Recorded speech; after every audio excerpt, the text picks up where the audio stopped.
నమస్కారం. నా పేరు వేదాంగిత. నేను 5th క్లాస్ చదువుతున్నాను. నేను ఇవాళ వెంకటేశ్వర స్వామి స్తోత్రం పాడుతున్నాను.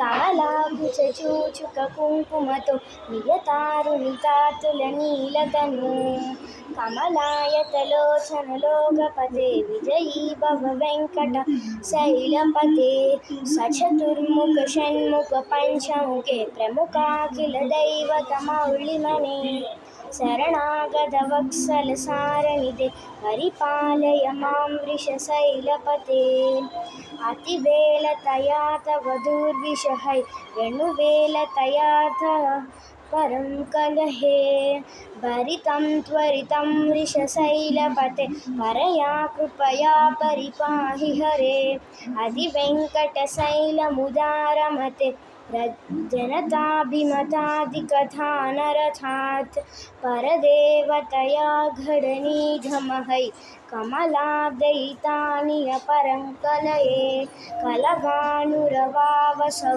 भवतु शतकोटिसमावृत कोटिसमात् पतिपल्लवीमदखाधमवद् वसदेव सजामदपरङ्कलये अभिराम गुणाकर देव सदे जितकेमरावर संहर हे रेणुका राम रमसे विभो राम विदेव सधुम्मर हे अगणितनया कमनीकरहं रजनीकर चारु मुकाम्बुरुहं रजनीकर चारण मोहिहिरम् महानामहिरेहुभये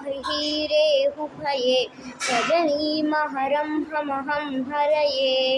Thank you.